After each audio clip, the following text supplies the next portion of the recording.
Hello guys, welcome to career media once again. My name is Gulshan Shah. Friends, आज हम NEET PG 2023 counselling की current status पे बात करेंगे, जिसमें सबसे पहले बात करेंगे एमसीसी की round 4 counselling, that is stray vacancy round counselling के लिए कुछ नोटिस आए हैं, जिसमें एलिजिबिलिटी की बात की गई है कि स्ट्रे वैकेंसी राउंड में कौन कौन से स्टूडेंट एलिजिबल हैं। इस पर सबसे पहले बात करेंगे। दूसरे पे पॉइंट रहेगी हमारी कि एमसीसी की राउंड 3 काउंसलिंग डिले हो रही है, उसके पीछे का रीजन क्या हो सकता है। और तीसरी पॉइंट हमारी रहेगी कि रिवाइज कट ऑफ कब तक आ सकती है, रिवाइज कट ऑफ में कितने मार्क्स कम हो सकते हैं, और रिवाइज कट ऑफ के अभी तक नहीं आने का रीजन क्या हो सकता है। सो इन पर सभी पे हम बात करेंगे। सबसे पहले आते हैं एमसीसी की उस नोटिस पे जिसमें इन्होंने round 4 that is stray vacancy round में एलिजिबिलिटी क्राइटेरिया की बात की है। स्ट्रे वैकेंसी राउंड में कौन कौन से स्टूडेंट एलिजिबल होंगे, इसे लेकर के जो नोटिस पब्लिश की गई है एमसीसी की तरफ से, उसमें क्लियर वर्ड्स में 2 पॉइंट्स मेंशन किए गए हैं, जिसका मतलब क्या है वो हम समझने की कोशिश करेंगे। फर्स्ट पॉइंट दी गई है कि अगर आप किसी भी राउंड में सीट होल्ड कर रहे हो तो आप एमसीसी की स्ट्रे वैकेंसी राउंड में एलिजिबल नहीं हो, चाहे स्टेट में आप सीट होल्ड कर रहे हो या फिर ऑल इंडिया की काउंसलिंग में आप सीट होल्ड कर रहे हो। इसे थोड़ी सी समझने की कोशिश करेंगे, लेबोरेट करने की कोशिश करेंगे। बात क्या है, कहने का ये मतलब है कि अगर आपको सीट मिली, आपने उस पर एडमिशन लिया और करंट सिनेरियो अभी करंटली आपके पास कोई सीट है, तो आप एमसीसी की स्ट्रे वैकेंसी राउंड में एलिजिबल नहीं हो। करेंटली आपके पास कोई सीट है तो आप एमसीसी की स्ट्रे वैकेंसी राउंड में एलिजिबल नहीं हो। इसमें एक क्वेश्चन उठता है कि क्या वैसे स्टूडेंट जिनको सीट मिली उन्होंने रिजाइन कर दिया, क्या वो स्टूडेंट स्ट्रे वैकेंसी के लिए एलिजिबल होंगे? बिल्कुल होंगे। राउंड 1 काउंसलिंग में किसी को सीट मिली, उन्होंने उस सीट पर से रिजाइन कर दिया, तो क्या वो स्ट्रे वैकेंसी के लिए एलिजिबल होंगे? बिल्कुल होंगे वो। या फिर राउंड 2 काउंसलिंग में किसी को सीट मिली, उन्होंने उस सीट को छोड़ दिया, उन्होंने उस सीट पर एडमिशन नहीं लिया, या एडमिशन लेकर के जो गिवन रिजाइनिंग डेट थी उसमें उन्होंने रिजाइन कर दिया, तो क्या वो स्ट्रे वैकेंसी राउंड के लिए एलिजिबल होंगे? बिल्कुल रहेंगे। एक्चुअली में कहने का क्या मतलब है कि अगर आप सीट होल्ड कर रहे हो अभी करेंटली, तो आप स्ट्रे वैकेंसी में एलिजिबल नहीं रहोगे। अगर आपको सीट मिली, आपने उस पर एडमिशन लेकर के रिजाइन कर दिया, तो आप स्ट्रे वैकेंसी के लिए एलिजिबल रहोगे। सो ये एक फर्स्ट पॉइंट दी गई है जो कि क्लियर लिखी गई है उसमें। और सेकंड पॉइंट जो है वो ये है कि अगर आपको मॉपअप नहीं बोलेंगे, एमसीसी की राउंड 3 काउंसलिंग में सीट सिर्फ अलॉट हो जाती है, आपको अलॉट होती है, आप उस पर एडमिशन लेते हो या नहीं लेते हो, किसी भी केस में आप स्ट्रे वैकेंसी के लिए एलिजिबल नहीं हो। सो ये 2 पॉइंट बेसिकली जो है वो एमसीसी की स्ट्रे वैकेंसी राउंड की एलिजिबिलिटी क्राइटेरिया के लिए एमसीसी की तरफ से दी गई है। अब आते हैं अपने दूसरे पॉइंट पे, वो क्या है कि एमसीसी के राउंड 3 काउंसलिंग के रिजल्ट को होल्ड किया गया है।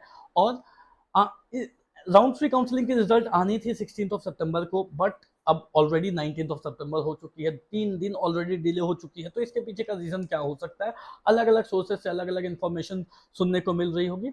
मेरे भी कुछ अपने रीजन है जिसके वजह से मुझे लगता है कि ये क्यों डिले की जा रही है। और इसके पीछे का रीजन जो मुझे लगता है वो है रिवाइज कट ऑफ। अब मुझे क्यों लगता है कि रिवाइज कट ऑफ की वजह से एमसीसी की राउंड 3 काउंसलिंग को डिले की जा रही है? एक तो सबसे इंपॉर्टेंट बात यह है कि आप किसी भी ईयर को की काउंसलिंग को उठा के देख लो, आप बीते वर्षों की काउंसलिंग उठा करके देख लो, राउंड 3 काउंसलिंग से पहले रिवाइज कट ऑफ पब्लिश होती है, जिसमें न्यूली क्वालिफाइड स्टूडेंट्स क्वालिफाई करते हैं और उनको भी मौका दिया जाता है राउंड 3 काउंसलिंग में कि वो भी अपनी काउंसलिंग को अटेंड कर सके, और अगर उनको सीट मिलती है तो वो ले सके। सो ये एक तो सबसे पहले आप बीते वर्षों की काउंसलिंग देखेंगे तो उस वजह से मुझे लगता है कि ये रीजन एक हो सकती है। और दूसरी बहुत इंपॉर्टेंट रीजन ये है कि आप अगर काउंसलिंग के रूल को समझने की कोशिश करेंगे तो काउंसलिंग के रूल में क्लियर शब्दों में ये चीजें मेंशन है कि एनआरआई की सीट्स अगर बच जाती है राउंड 3 में अगर एनआरआई की सीट्स खाली बच जाती है, वेकेंट रह जाती है, तो उन्हें उसी राउंड 3 में ही मैनेजमेंट में कन्वर्ट करके मेरिट बेसिस पे अलॉट कर दी जाएगी, बाकी स्टूडेंट्स को दे दी जाएगी। ये दूसरी रूल है। तो अगर रिवाइज कट ऑफ राउंड 3 के बाद आएगी तो राउंड 3 में तो जो एनआरआई की सीट्स होंगी उससे वो जो बची हुई सीट्स होंगी उसे वो तो ऑटोमेटिकली उन्हें तो कन्वर्ट करके मैनेजमेंट में आप मेरिट बेसिस पे अलॉट कर चुके होंगे। तो जो न्यूली क्वालिफाइड स्टूडेंट्स होंगे जो एनआरआई की सीट्स ले सकते हैं या जिनके पास लीगल डॉक्यूमेंट्स है जो क्लेम कर सकते हैं, उनको तो आपने मौका ही नहीं दिया। सो ये सबसे बड़ी रीजन मुझे लगता है कि ये हो सकता है कि इसके डिले करने का रीजन यही है कि रिवाइज कट ऑफ आएगी, जिससे कि रिवाइज कट ऑफ आने के बाद बाकी सभी स्टूडेंट्स को भी पूरा मौका मिलना चाहिए, चांस मिलना चाहिए कि वो राउंड 3 काउंसलिंग में अटेंड कर सके, राउंड 3 काउंसलिंग को अटेंड कर सके। क्योंकि और फिर उसमें जो भी स्टूडेंट अपने मेरिट के बेसिस पे, अपने बजट के बेसिस पे जो सीट ले सकते हैं, वो जो उनको मिल सकती है वो ले पाएँ।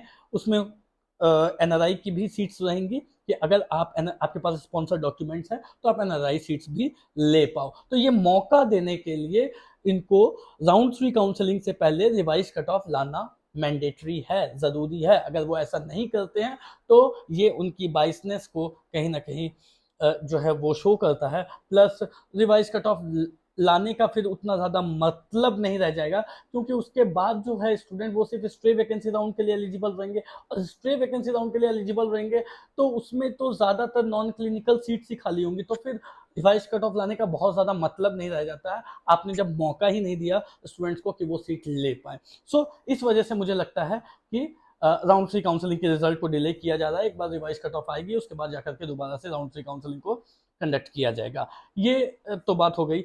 रिवाइज कट ऑफ को लेकर के जो कयास हैं वो अलग अलग स्टूडेंट्स की तरफ से अलग अलग चीज़ें लगाई जा रही है। इससे रिलेटेड जो है वो फेक नोटिस भी एक आई थी कि कितनी रिवाइज कट ऑफ हो सकती है।